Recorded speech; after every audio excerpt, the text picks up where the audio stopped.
Salve YouTube, and welcome to my 15th online battle video for Total War Rome 2. Today I am playing against the Seleucids and I am using the Suebi.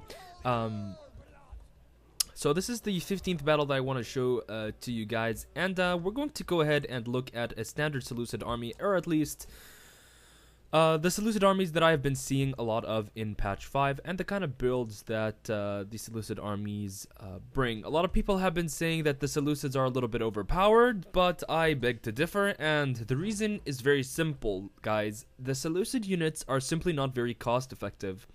They're very expensive, and they don't really do the damage that they need to do in several situations. So let's go ahead and take a look at my opponent's army. This is a very standard Seleucid army here. It goes with 4 Agema cavalry or Agema cavalry. This is great shock cav, 76 charge bonus, 85 health. Pretty sturdy units that can do a lot of damage. I'm gonna put this in slow-mo because there's some important action going on here. In fact, let me just go ahead and pause. 3 units of Syrian heavy archers. These are very good units. 27 missile damage, and they have 15 ammo. Then he has 4 units of the silver shield pikemen. These are again good pikes, but not very cost effective.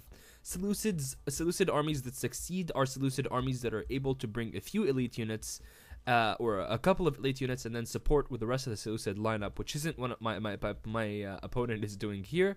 He then has 2 units of these silver shield swordmen, and I think his general over here is a shield bearer.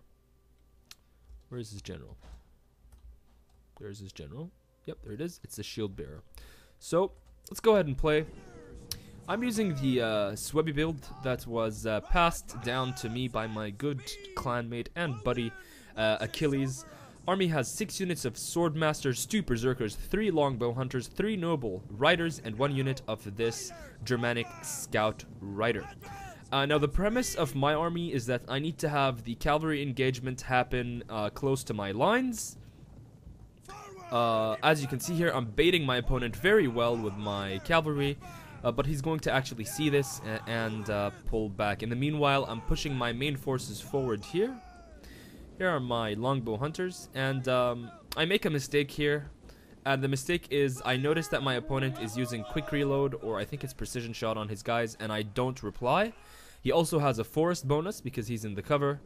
So he's actually going to end up beating my longbow hunters, which are actually very similar to these Syrian archers. There you go. He pops. Let's see. What is this? This is precision shot. He pops precision shot, but he's focusing too much on the archer fight.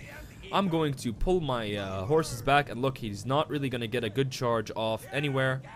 He gets a charge bonus here, but it's muffled by one of his own units. And then he's going to send this unit here. He's actually going to do well to catch me here. But again, I'm on the move, and the charge doesn't really hit greatly, and I don't really lose a lot of men in the charge. So, and look how isolated this is from the main line of my opponent, and this is something that Seleucid's armies in general are going to find very difficult to deal with. You simply don't have the numbers to be able to kind of dispatch units left and right to try and prevent your enemy from doing something like this. Look, my entire line is very far away from my opponent's pikes. I've engaged his cavalry. I've sent my general in, who's a spear noble, by the way, Wodna's spear. I forgot to mention that. And the Wodna's spear is now going to start doing nicely against these Agema cavalry who aren't going to be doing super well in the grind. Now my opponent is going to send his silver shield unit here. And look, I'm just going to intercept and charge with 2 of my swordmasters while the rest of my guys position themselves a little bit closer to the cav engagement so I can utilize these gaps. I am losing the skirmish fight.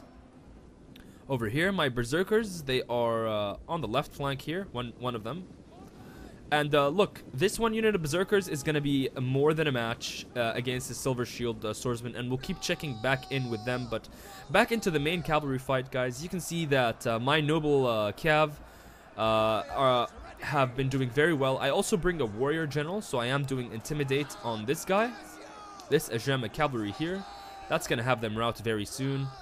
Seleucid cav now is going to start chain routing, and in the meanwhile, here you can see how I'm intercepting my opponent's reinforcements. He's bringing his pikes in, but I'm going to pause and talk about what's going on here. What you're seeing here is very, very, very, very bad. If you look at this unit of pikes here, my opponent has his line so stretched out that only this portion from here to here is actually attacking me. So you're talking 2 men times maybe there's a couple of 3 men here, maybe times 10. He's only attacking with about 30 men of the 120 with this pike formation. To make the pikes most effective, you need to attack with a thicker, deeper formation. You have to have way more ranks than this in order for you to be able to deliver more damage at any one point. And that's what pikes are really strong for, and people don't seem to be getting that. People bring pikes and they stretch them out in these ludicrous formations, and they think that their pikes are gonna win and kill everything, when in reality they're not. And this is why a lot of pike armies now, on ladder at least, are very easy to deal with. Because this kind of stretched out line, it's not really going to do a lot of damage, and you're going to see that even though my opponent is inspired, he's rallying, and he's attacking my swordmasters from the side, he's not really going to be doing a lot of damage. So the main fight is continuing to happen. Look at this Ajama cavalry. It wasn't able to get a good charge against my noble riders, who are now beating it in the melee. So it's very easy to out-micro shock cav. You just have to run away from the charge and make sure that they don't get a clean one on you. Now I'm going to get free units of cav, and look at this over here on the left. My unit of berserkers have gone absolutely amok, or not amok, berserk. They're out of control, and I popped frenzy and headhunt, and they're still in the fight now, but they've done a good amount of damage against the silver shield swordman, kept it out of the fight. That's pretty much what I brought my my units for. I notice I have a free unit of light cav here. I don't like the skirmishers that my opponent has there, so now I'm going to start completely flanking whatever units he has here in the center. I'm sending my light cavalry around the side, and once I'm in the clear from these spikes, I'm just going to slam into the backs of these guys, but they're actually going to rout my scout rider because they have decent melee stats. So I'm just really interested in keeping the archers out of the fight. Let's get some close-ups here, and you'll see exactly what I'm talking about. Look at this here. Again, this is exactly what you don't want to be doing. All these pike units here, they're doing absolutely nothing, not fighting, not helping in the fight, while my guys are latching onto their flank and eating them up. If this formation was tighter, they'd be able to turn and face me easier, but now I'm just going to be able to overwhelm that unit of pikes here. They are intimidated, and warrior general is very important with this barbarian army. I'm bringing in my noble cav now from the sides. I'm going to do some charges, and you can see here, look what happens when a unit of swordmasters launches into a spread out line of pikes. The line of pikes breaks because they don't have enough depth. They don't have what they need in order to be able to push the sword unit back. I'm just gonna get in there and tear them apart. So use your pikes in thicker formation, guys, otherwise they're useless. So the main fight is happening here. I disengage one of my noble riders just to take care of these archers, and I'm still surrounding with all of my units here.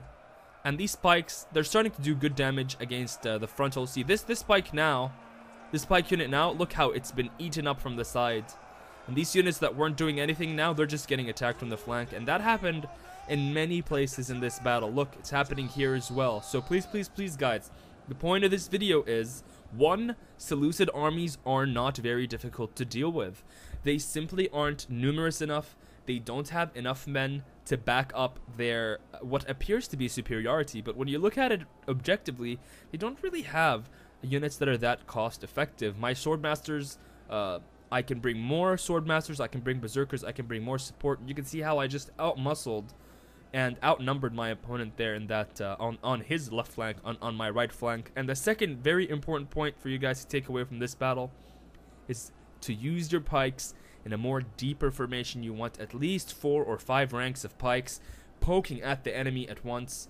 But when you only have, 2 or 3, when the sword unit gets through the pike line and starts hitting your pikes at the front, your pike formation is gonna break, and you're not gonna have units at the rear to support. Anyway, I hope you guys enjoyed this battle. Please do leave a like. It helps me stay motivated and make more awesome videos for you guys. And I'll see you all in battle number 16. Take care.